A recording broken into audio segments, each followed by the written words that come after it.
First off, I'd like to apologize to Deanna and Jordy for unintentionally, and Data. I gotta apologize to Data as well, even though he'd be okay with it. He has no emotions, even though he wants to be human. I do apologize to Data, Jordy, and Deanna for covering you up, and Picard kind of covering up your shiny bald head. So I do apologize. I didn't intend it that way when I was making the thumbnail, but anyways, I thought we would talk about how fans matter, subject of the video, when it comes to various fandoms, whether it's TV shows, movies, comics, graphic novels, books, video games, whatever you happen to be in. Without the fans, without the viewers, the readers, the gamers that play certain games, the companies that make these products would not have any money in order to make the products at all. So it's kind of like a circle of life, similar to The Lion King. Without us, there is no Star Wars. Without us, there is no Doctor Who. Without us, there's no Ghostbusters, no Star Trek, no Better Call Saul, Breaking Bad verse.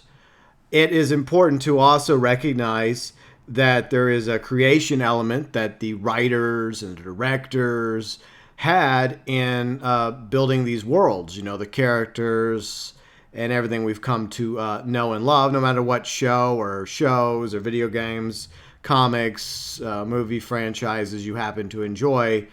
It's a cycle, right? It's a circle. Without them, we wouldn't find new things to enjoy and watch for escapism. And without us paying for the movie tickets, as well as a subscription this day and age for like streaming services, or even paying the cable or satellite bill, or everyone else across the pond in the UK that has to pay the BBC licensing fee.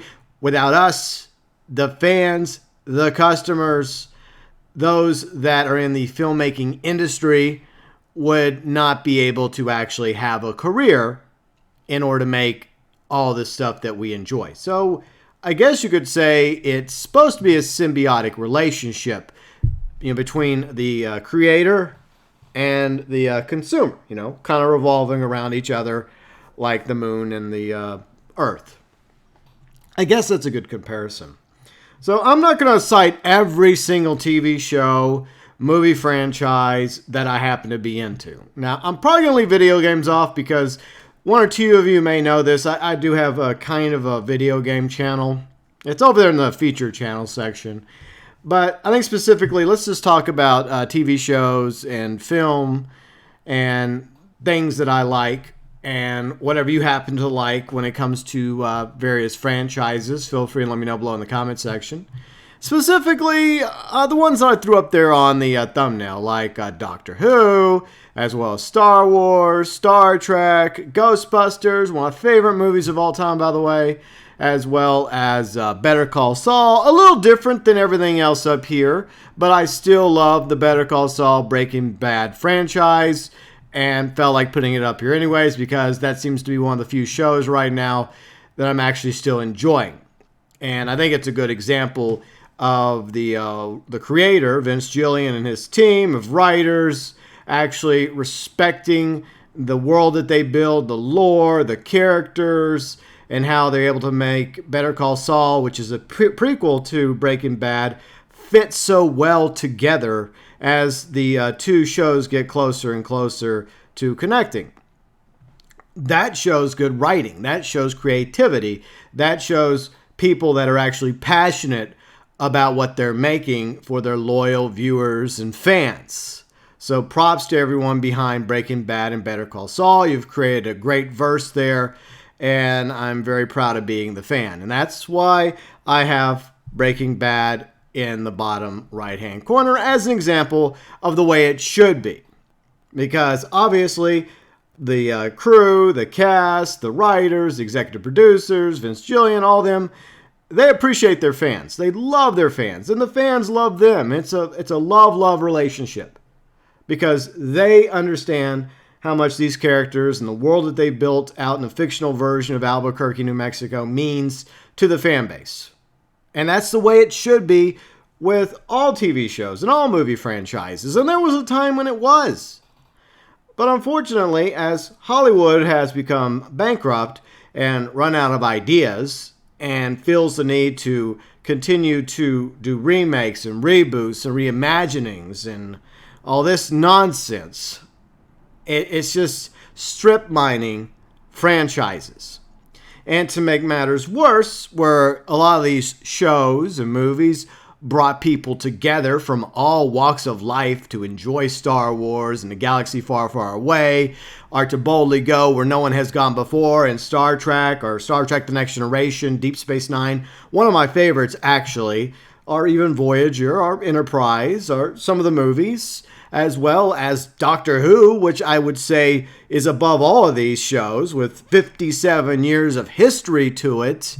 And, fan base that obviously at its core is very UK, very British, but it has spread across the world, thanks in part to the new Doctor Who era under, Russell T. Davies, Chris Eccleston, as well as David Tennant, Matt Smith. They all had a huge part to play in Doctor Who becoming a worldwide phenomenon, along with Stephen Moffat and a few others as well, including Peter Capaldi. And, Ghostbusters, like I mentioned Ghostbusters, I absolutely loved Ghostbusters. It's one of my favorite movies at all time. Great acting, great story, great characters, great plot from start to finish. Even though the special effects is from the early 80s, it still holds up. It still looks great. The production values, it's funny, it's scary, it's romantic at the same time. The music is phenomenal in Ghostbusters. I even enjoyed Ghostbusters 2. I know a lot of people don't like Ghostbusters 2, but I like Ghostbusters 2. And I love Ghostbusters, the animated series. But there's another point that really pisses me off when it comes to these franchises, is that you have people come along years, decades later that have no respect for the franchise. They see money. They see it as an easy way to pitch the idea to studio executives in order to make money and not respect the lore, not respect what was built before with the previous characters, the world building that came before. They don't give a shit. They want to use the name, like Ghostbusters in name only, like a certain movie in 2016, and shatter the rest of it away with a shitty piece of crap reboot. Just to put out really terrible jokes. Horrible jokes. The special effects was atrocious. And look, I'm not anti-female Ghostbusters. I would have been perfectly fine with female Ghostbusters as long as respect was given to what came before with the first two movies in the franchise. In my honest opinion, as a gamer, I consider the Ghostbusters movie from a decade ago to be technically the third movie in those three movies, even though we do have Ghostbusters Afterlife coming, I think, later on this year. Very excited about it. By the way, I did do a reaction video on this channel. If you guys want to go check it out, feel free to do so. So that's the problem. You have people that take over these franchises, whether it's individuals with agendas that just want to use the name only and forget about everything else that has already been built before, basically giving the middle finger to the fan base, because isn't that who you're trying to appeal to? The fans of these franchises? Isn't that the easy way to get butts in the seats in theaters for people to actually buy tickets or buy the merchandise? It comes down to the fans. You have to make content and product that appeals to the established fan base. Yes, you want to keep bringing in new fans. Just like with Doctor Who, just like with what Russell T. Davies successfully was able to do. He brought back the Doctor Who franchise. And everyone involved, along with the writing team behind him and the actors, like the first season with Chris Eccleston, along with Billie Piper for a few seasons when she was with him, as well as David Tennant. And then after that, Matt Smith, as well as Arthur and, Karen Gillian. It is about building something, bringing people in, accepting people from all walks of life so that we can all enjoy these franchises together.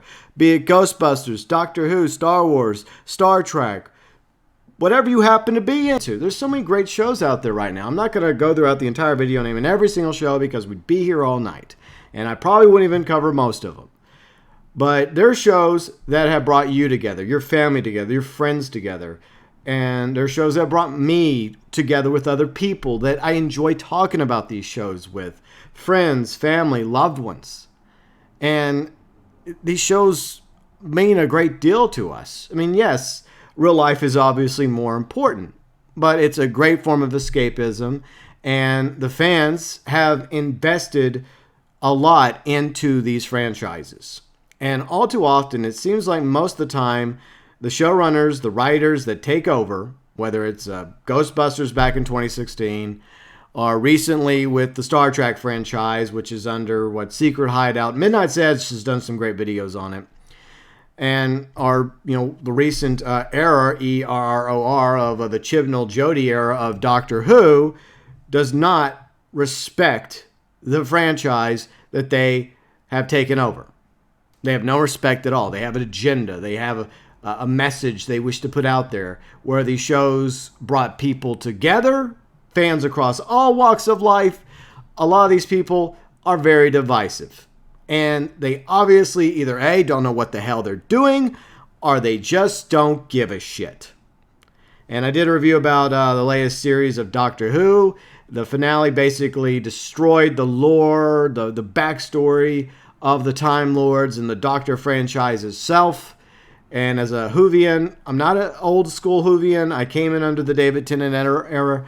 But as I mentioned last week in the review video, not last week. What's the last week? Time flies.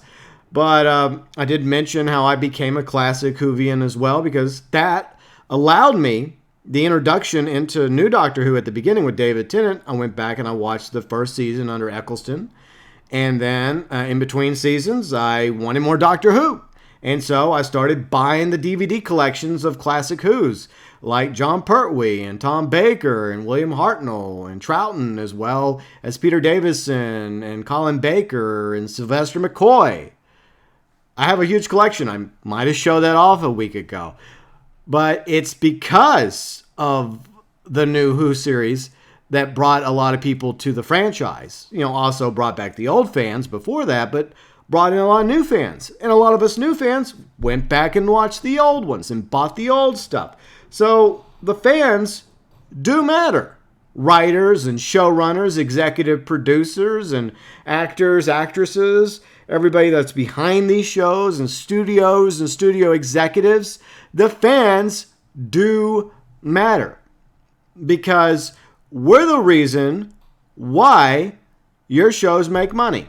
And even Doctor Who makes money. Even though BBC has the BBC license over the heads of the majority of the populace of the UK, which may be going away sooner or later. As Nerdrotic, Balls Trek, Az from Heels vs. Babyface, and a few others have mentioned that might be going away sooner or later, BBC. So they're just going to have to be like every other network and actually get out there with the hustle in order to get ad dollars.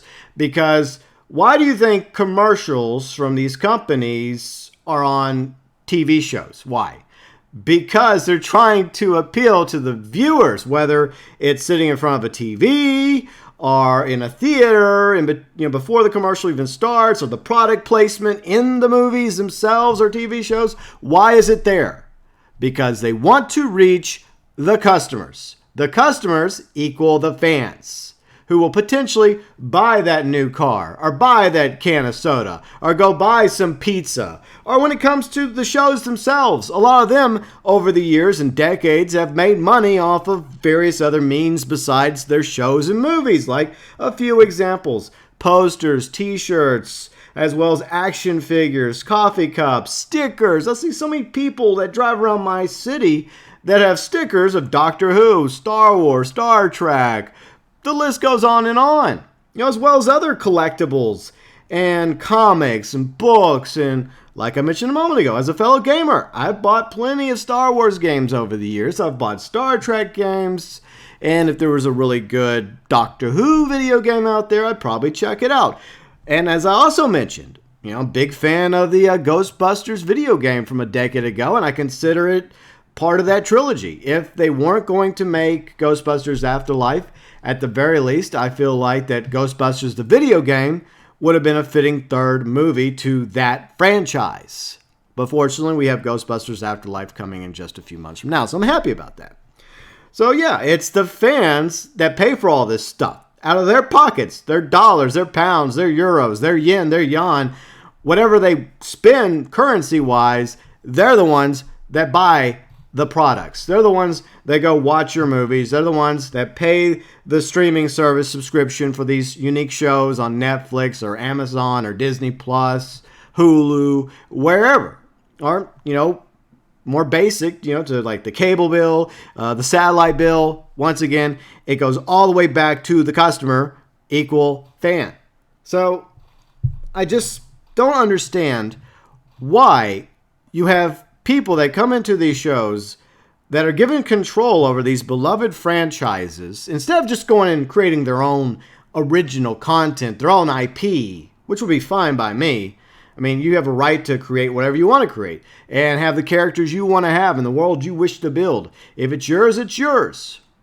But you shouldn't come into a show or a movie franchise and take it over only because you want the damn name, like Ghostbusters, or most recently, Doctor Who over the past 2 atrocious series. Or the so-called Star Trek shows like Discovery. I desperately tried to love Discovery, and there were parts about it I liked. But then I started learning more about the behind-the-scenes stuff, how it really wasn't connected with the rest of the Star Trek franchise. Like we mentioned, the original series, Next Gen, as well as Deep Space Nine, Voyager, Enterprise, or the movies, the good ones, the bad ones, not connected to them. Oh, it was connected to the 3 movies that came out over the past few years, Star Trek, Wrath of Khan 2, Electric Boogaloo, the remake, Into Darkness. I actually liked Star Trek Beyond in the 2009 Star Trek movie, but at the same time, not technically connected because of, licensing issues. Once again, Midnight's Edge does great work of, the behind the scenes going on of a lot of the production and stuff with these movies, TV shows. And there's a lot of other great channels that I've mentioned and a few others as well. But yeah, at the end of the day, we, the customer, we, the fan, invest time as well as money and passion and love into these franchises. And in order for you to come in as a new showrunner, as a writer, you have to respect what's come before. You have to respect that world that's been built, those characters. Or else you have no business being on the writing team or running Doctor Who or making a Ghostbusters movie or, the sequel trilogy for Star Wars, which was garbage. Another video I've made. Check it out. Or what they've done recently with Star Trek. Like I'm going to be doing a review of Star Trek Picard once the first season's over. And there's been some member berries in there. There have been some things I liked, some things I disliked. But at the end of the day, it's not really connected to the Next Generation or those other shows.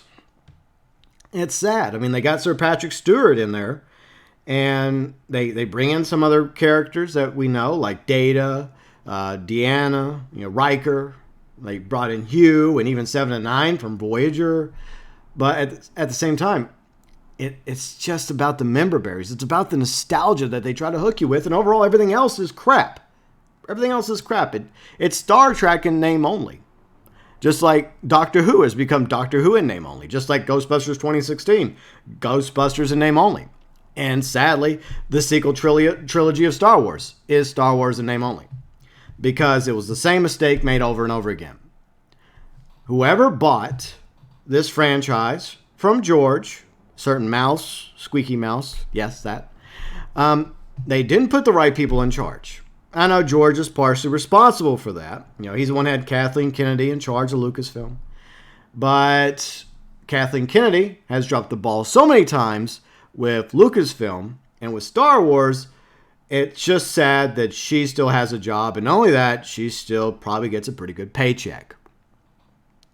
She clearly didn't know what the hell she was doing because as the head of Lucasfilm, she should have had somebody on the staff for the sequel trilogy that knew what they were doing. That, like George Lucas, was familiar with the previous films. Okay, we put aside the EU. I get that. Not everybody's into the EU, the expanded universe of Star Wars. are all the video games, like Dark Forces, some of the others out there too, like Force Unleashed. But at the end of the day, there should have been a definitive vision for episode 7, 8, 9. And it should have also respected what came before in the original trilogy, as well as the prequels, including the characters from the original trilogy. Obviously, that didn't work out so well. Another case in point of individuals being put in charge of a franchise beloved by its fan base that really shouldn't have been in charge at all. They had no business running or writing for these franchises. Like Kathleen Kennedy, Rian Johnson, Chris Chibnall. Let's see, Kurtzman over there. I think he's the executive producer, the guy that at the moment is running the Star Trek shows. And it's just happening over and over again. And they just put all this preachiness and divisiveness into these shows instead of using them to inspire people, to bring people together, to entertain us and respect the continuity, to respect what's come before and continue the world building process. Just like with Star Trek, with the original series, it started this. And then Next Gen took it to the next level. And then Deep Space Nine, and then Voyager, and then the movies, and then as well as Enterprise to some degree. Enterprise had a few hits and misses, but in hindsight, way more enjoyable than Discovery or Picard was. And like I mentioned a moment ago, early on, I wanted to like Discovery. In fact, like when Neurotic Gary was doing his reviews on it early on, there were times when I was angry at him as a viewer, because I'm not only a content creator myself, I'm also a viewer of many channels. I don't, constantly type in the chat or leave comments all the time, but I do a lot of lurking. But there were times when I was angry at him and others, like, how dare you criticize Star Wars? How dare you criticize Star Trek?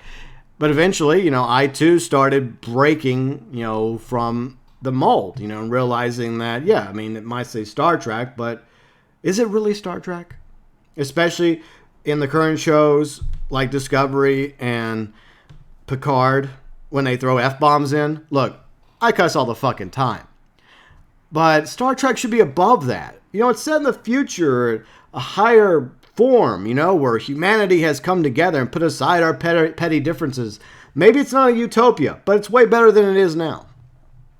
And humanity's part of something great, like the Federation. Many species from across, the Alpha Quadrant, trying to make lives better for all of its citizens and protect those citizens and explore new life and civilizations to boldly go where no one has gone before.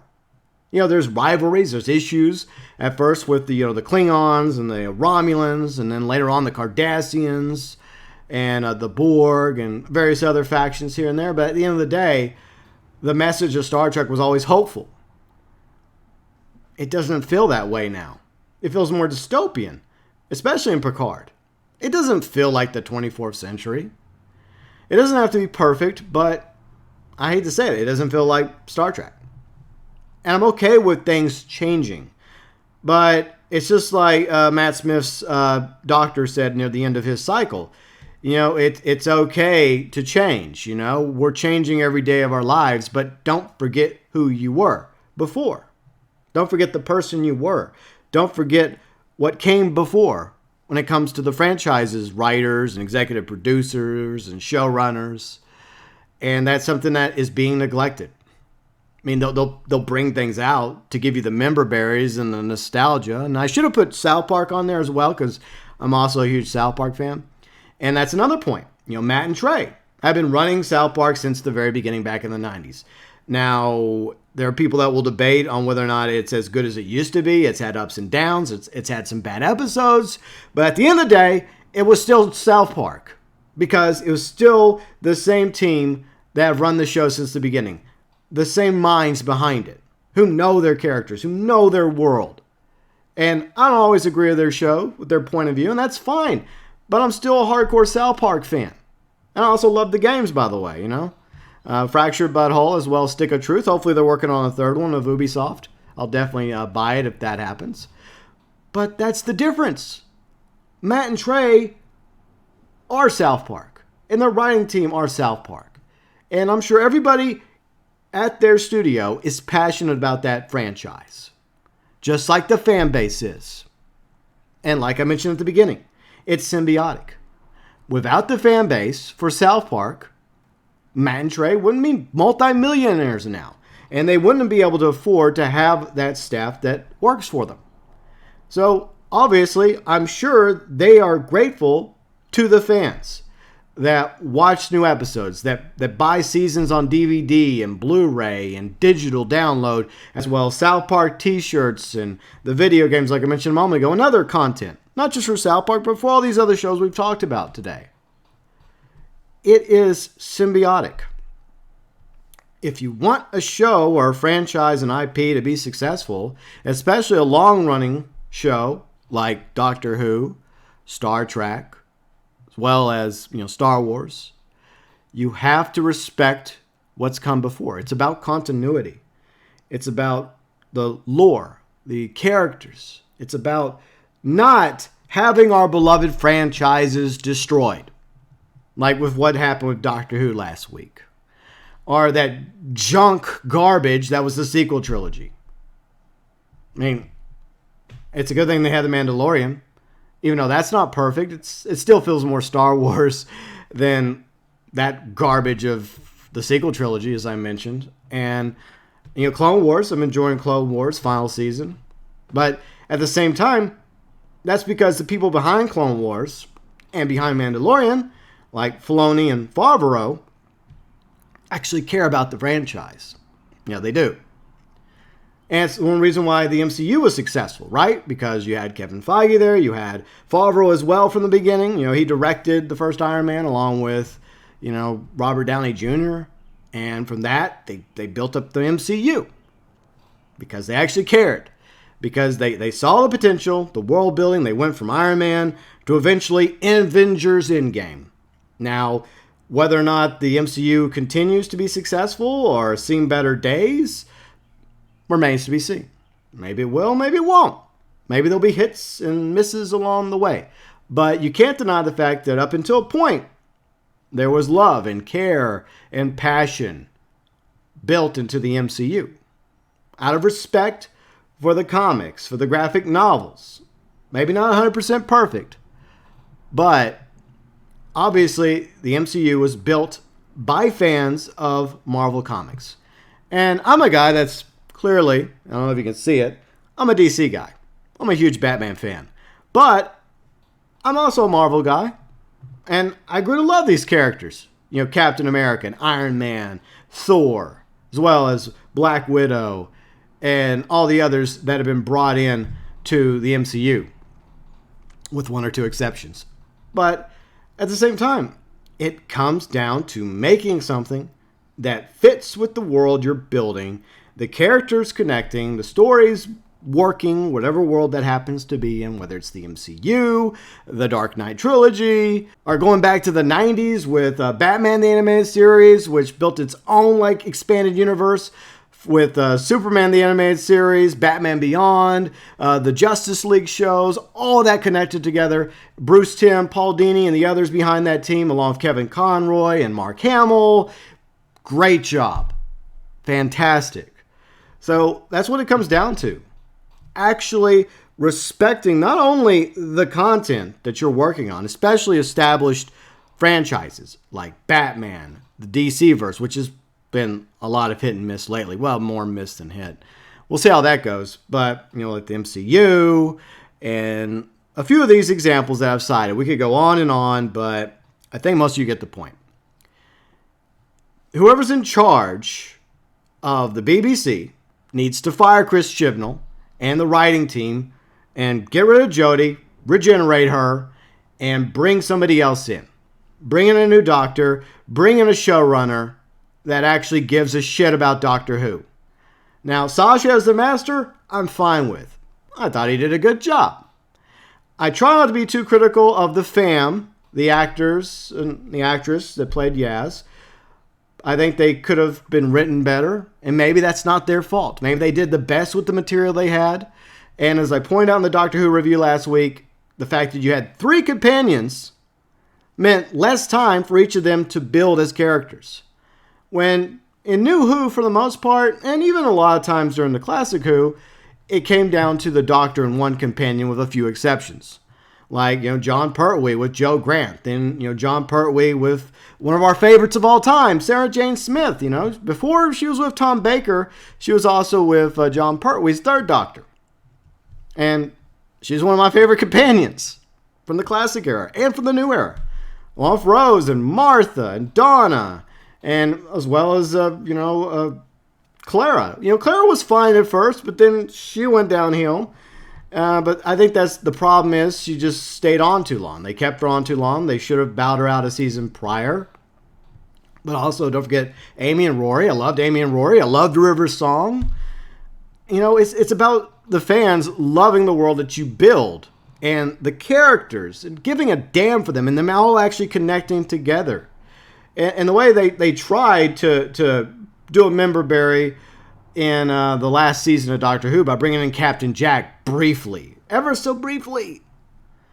It was just ridiculous. It felt very try-hardy. But at the end of the day, it doesn't even matter. The ratings are in the toilet. The Chris Chibnall, Jodie era is over. Even if they do get another season, they should do the right thing. They at the BBC and see that the majority of the fans are done. You pissed off the fans because you destroyed the very core of the franchise. You destroyed the Doctor. You undid everything. Even if you claim you didn't, you did. And that's what happened with the 2016 Ghostbusters movie. It was a slap in the face to Ghostbusters fans. But no. Everybody else with the blue check marks and the director and the actors and everybody involved were demonizing the fans. You are ists. You are phobes. You are blah, blah, blah, blah, blah. We were angry because you destroyed the franchise that we loved, that we put time and effort and love and money into. Franchises we were more than willing to continue to support.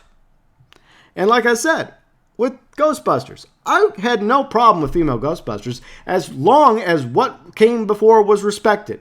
The same thing with Doctor Who. The same thing with Star Wars. The same thing with Star Trek. As long as what was established before was respected. And it made sense and it felt like it fit. And it's amazing how, 50-something years of Doctor Who actually worked.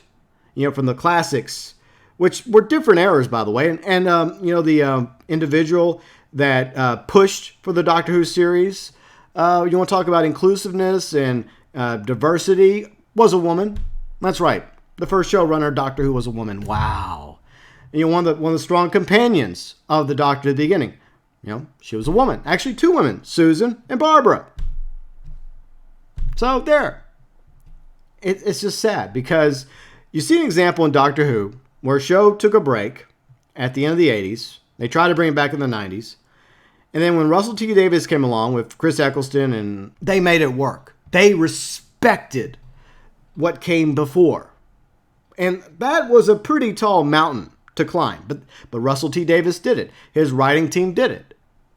And it's not impossible to do when it comes to Star Wars or Ghostbusters or Star Trek or any of these other shows out there that have been destroyed by these morons, these idiots with their own twisted agendas that have no business running these franchises. And you wonder why they still have jobs. It's just sad because the fans come from all walks of life and they love these characters. They loved Luke. They loved the Doctor. You wreck them. They loved Picard. Now, Picard's a little different thing. I'll talk more about that in a review in a few weeks whenever season 1 of Picard wraps up. But at the same time, at the very least, I'm watching the final season of Clone Wars, enjoying it thus far.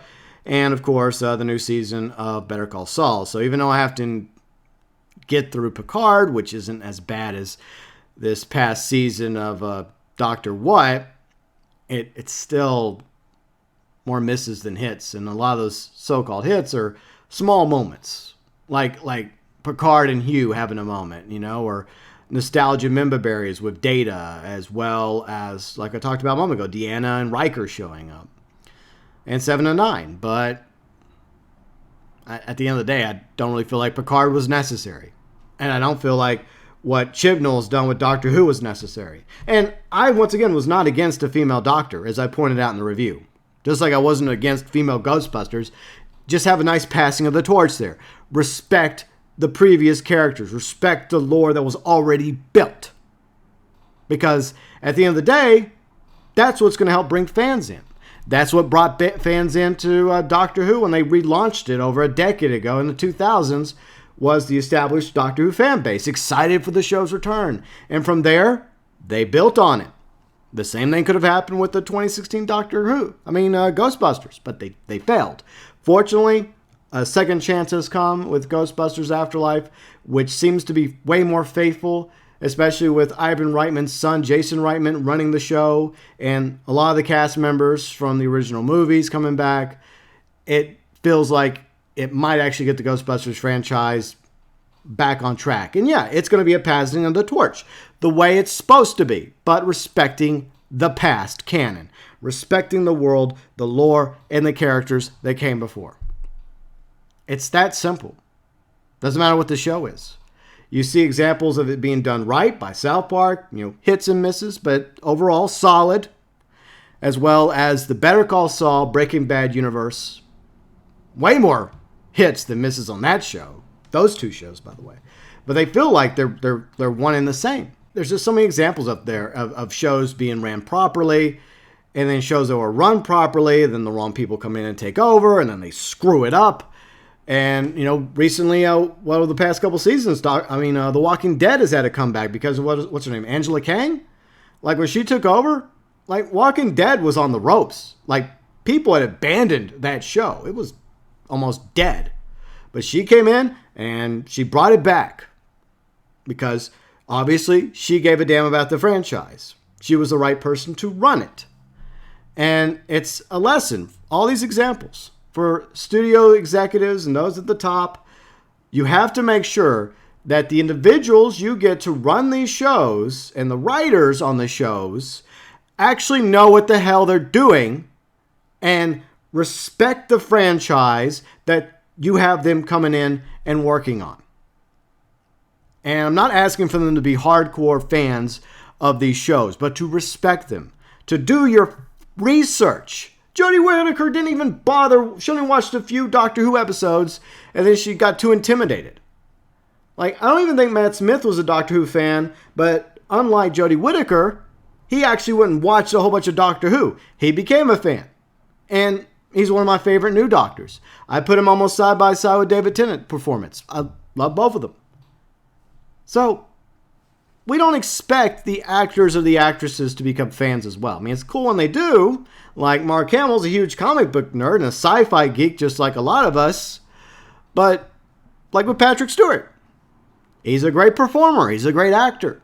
But at the end of the day, I don't know if it's wise to have some of these actors or actresses voicing their 2 cents, because sometimes it feels like they don't really understand the universe that they've been acting in, or else they've been away from it for so long that they've lost touch. Not all the time. Sometimes they're a lot more in touch than the average fan is. And you think that would be true because they're there reading the scripts, acting from this episode to that episode, and sometimes these shows go on for seasons and years and years. So it's like Peter Capaldi, lifetime passionate Doctor Who fan. And he deserved a few more seasons. His run wasn't perfect, and a lot of that I think might have been because of BBC as Ball's Trek and Az from Hills versus Babyface, Nerdrotic, and a few others have pointed out. Maybe it was a BBC thing that was causing the Moffat era to start to decline. The influence of all that nonsense. But these shows are meant to entertain. They're meant to bring people together, and if you want to have stuff in there that enlightens us, that opens our eyes to thoughts, that's fine. That happens in so many shows. There's a right way to do it, and there's a wrong way to do it. And a lot of times the shows lately, like the Jodie Chibnall era, wrong ways to do it. But at the end of the day, what it comes down to, and the reason why all this stuff makes millions, billions of dollars, is because of the fans. And that's something that the executive producers, the writers, the heads at the top of the towers of these corporations need to remember. It's a circle of life. It's symbiotic, at least it's supposed to be. You have to appeal to your customer. Your customer is the fan. So if you make a good product, whether it's a good car, or I don't know, a good franchise, or a good video game series, or book series, or TV show series, then you're going to get fans. And you're going to make money because they're going to buy your products. They're going to buy your DVD collections, your Blu-ray collections. They're going to download the digital copies. They're going to buy all the other stuff that we talked about earlier. They're going to go get the streaming services if these shows are on specific streaming channels, or they're going to have cable or satellite just to watch this show or that show.